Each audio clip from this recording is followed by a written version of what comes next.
কি করছো গো? কি করছি? হ্যাঁ, ছাদে এসেছি একটা কাজ করতে। কি করছো? আহ, কি এগুলো? এইগুলো দাঁড়াও তোমাকে দেখাই, দাঁড়াও জিনিসটা রাখি। দেখো কি বলো গো? তো কি? এ মা, এটা পাটা নেই, পাগুলো তাহলে সব ভেঙে গেছে। রে বাপ রে বাপ! এইটা একটা নয়, রে বাপ রে! দেখছো কি করছি?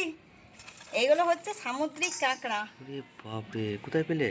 বাবা দীঘা গেছিল, আচ্ছা। দীঘা থেকে এইগুলো কাঁকড়াগুলো নিয়ে এসছে। আর এই যে পাগুলো ভেঙে ভেঙে পড়ে এ গেছে, বাবা, পাগুলো ভেঙে গেল।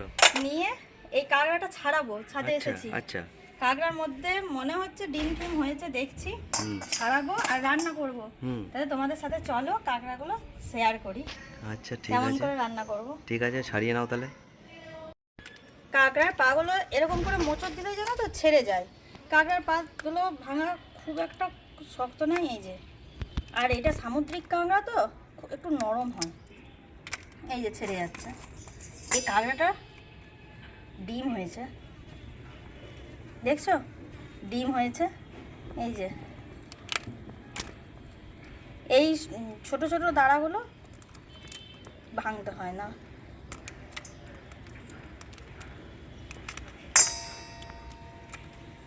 কত সহজেই ছেড়ে যাচ্ছে। এটা যদি সুন্দরবনের কাঁকড়া হতো তাহলে এটা শক্ত হতো। বালি কি, দীঘার বালি, সমুদ্র। এমনি করে মুছড়ে দিলেই ছেড়ে যাচ্ছে। এইগুলো একটু ঠুকে দেবো, মোটা মোটাগুলো। আর এইগুলো, এই নখগুলো একটু ভেঙে দেবো। এবার হাতে করে মুছড়ে, ছাড়াতে বেশিক্ষণ লাগে না সমুদ্রের কাঁকড়া। কাঁকড়ার এই মোটা মোটা ডাঁড়াগুলো আমি একটা বেলনি নিয়েছি, বেলনি করে এমনি করে ফাটিয়ে দেবো জাস্ট। তাহলে কি, যখন এটা রান্না হবে না, ভেতরে মশলা তেল ভালো ঢুকবে, খেতে খুব সুন্দর লাগে। বাপরে বিশাল শক্ত রে! এই মুখটা দেখ, স্ক্রু ড্রাইভার লাগানো। এই যে কাঁকড়াটা, এইটা তুলে দিলে, এইটাই ডিম হয়নি, এই ছাড়িয়ে দিলাম। আর কাঁকড়ার এইটা ধরে জাস্ট যাবে। বাপরে ঘিলুটা, এই যে।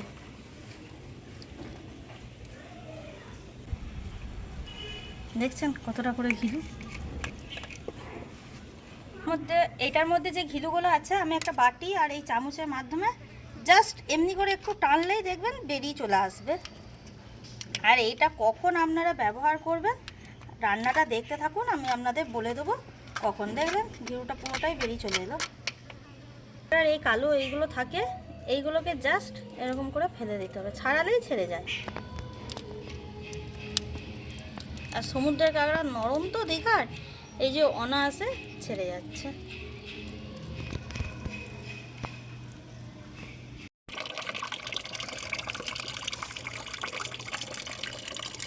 আমি একটাকে হাফ, আবার তার হাফ করে নিচ্ছি।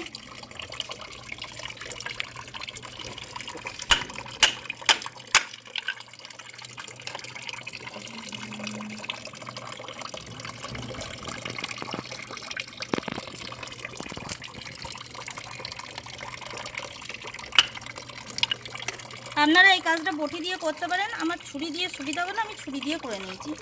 জাস্ট এমনি করে ধরে একটা কিছু দিয়ে ঠুকে দিলেই এই যে হয়ে যাবে।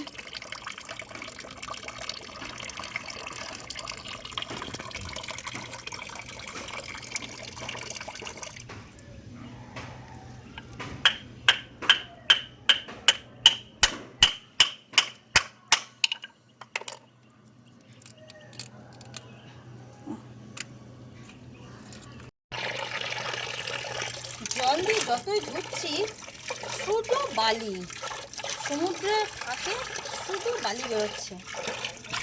একটু ভালো করে না ধুলে একদম খাওয়া যাবে না, বালি বালি বালি বালি। এই যে একটা পায়ের মাংসটা পুরো ছেড়ে গেছে, খোলা থেকে বেরিয়ে পড়েছে মাংসটা। কোনটা থেকে বেরিয়েছে কে জানে।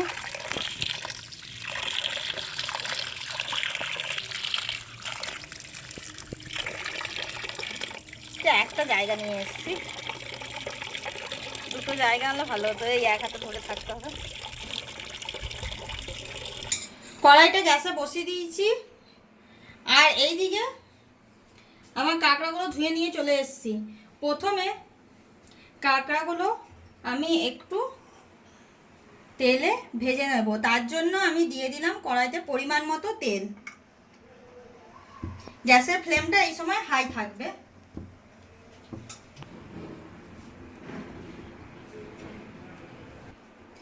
তেল গরম হয়ে গেছে, এই কাঁকড়াটা আমি তেলের মধ্যে দিয়ে দেবো।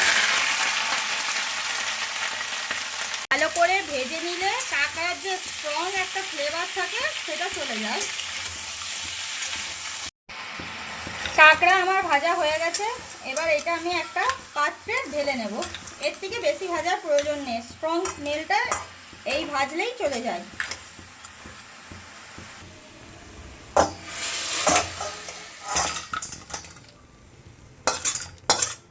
ব্যাস, ঢেলে দিলাম। কড়াইতে দিয়ে দিচ্ছি পরিমাণ মতো সর্ষের তেল। তেলটা এখানে একটু বেশি পরিমাণে রাখবেন, কারণ সামুদ্রিক জিনিস একটু তেল বেশি লাগে। পেঁয়াজগুলো আড়ে আড়ে করে এরকম সরু সরু করে আমি কেটে রেখেছি, সেগুলো একটু খুলে নিচ্ছি। তেল গরম হয়ে গেছে, পেঁয়াজ কুচিগুলো দিয়ে দিলাম।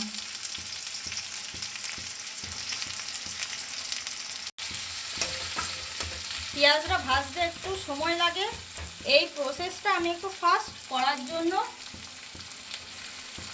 এতে সামান্য একটু নুন দিয়ে দেবো, তাহলে পেঁয়াজটা খুব তাড়াতাড়ি ভাজা হয়ে যাবে। পেঁয়াজটা এরকম লাল লাল করে ভেজে এতে রসুন বাটা 2 চামচ, আদা বাটা 1.5 চামচ দিয়ে খুব ভালো করে কষাতে হবে।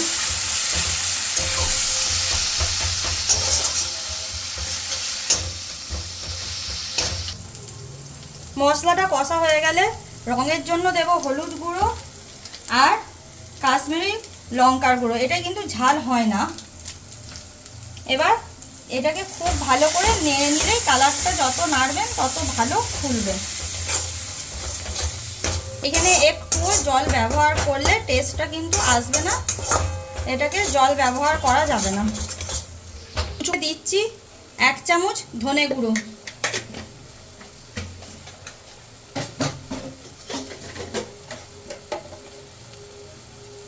হাফ চামচ জিরে গুঁড়ো,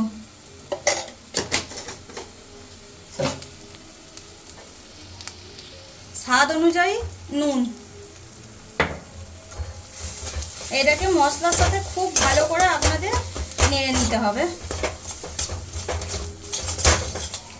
যখন খুব ভালোভাবে মেশানো হয়ে যাবে তখন এখানে দিয়ে দিতে হবে একটা গোটা কুচানো টমেটো। কুক করে নিতে হবে যতক্ষণ না টমেটো থেকে কাঁচা গন্ধ চলে যাচ্ছে আর এটা গলে যাচ্ছে। আমার মশলাটা খুব সুন্দরভাবে কষানো হয়ে গেছে, সাইড থেকে তেল ছেড়ে দিয়েছে।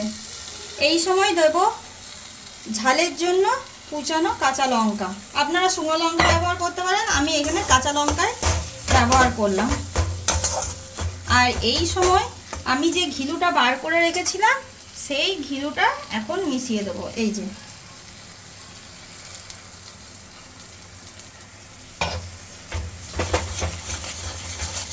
এইটাকে খুব ভালো করে আপনাদের কুক করে নিতে হবে যতক্ষণ না এর তেলটা সেপারেট হয়ে যাচ্ছে। এই সময় জোরটা থাকবে গ্যাসে লো টু মিডিয়ামে, হাই দেবেন না, তাহলে এটা পুড়ে যাবে। আমার মশলাটা খুব সুন্দরভাবে কষানো হয়ে গেছে, দেখতেই পাচ্ছেন সাইড থেকে তেল ছেড়ে দিয়েছে। আপনারা আশা করি দেখে বুঝতে পারছেন কত সুন্দরভাবে মশলাটা কষানো হয়েছে। মশলাটা যদি আপনার প্রপারভাবে কষানো হয়ে যায় তাহলে আপনার 80% রান্না কমপ্লিট। এবার ভেজে রাখা কাঁকড়াগুলো মশলার সাথে দিয়ে খুব ভালো করে আপনাদের মিশিয়ে নিতে হবে। এইটা একটু ধৈর্য ধরে করে নেবেন, তাহলে রান্নাটা খুবই সুন্দর, খুবই টেস্ট হবে। একটু সময় লাগে, আশা করি আপনারা এত দূর পর্যন্ত খুব ভালোভাবে বুঝতে পেরেছেন, বুঝতে অসুবিধা হয়নি। এই সময় কিন্তু গ্যাসের ফ্লেমটা আমি হাইতে রেখেছি। দিয়ে কন্টিনিউয়াস এটা আমাকে মিশিয়ে নিতে হবে। যত নাড়বেন মেশাবেন কালারটা আস্তে আস্তে তত চেঞ্জ হবে।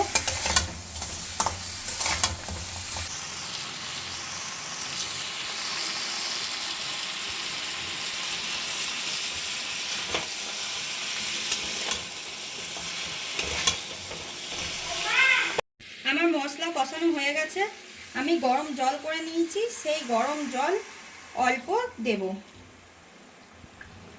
যে যেমন গ্রেভি খাবেন সেই রকম অনুযায়ী জলটা দেবেন। আমি এইখানে একবারে পুরো জল দিচ্ছি না, আমি নেড়ে চেড়ে দেখে দেখে তারপর জল দেব। আমি আর অল্প জল দেব।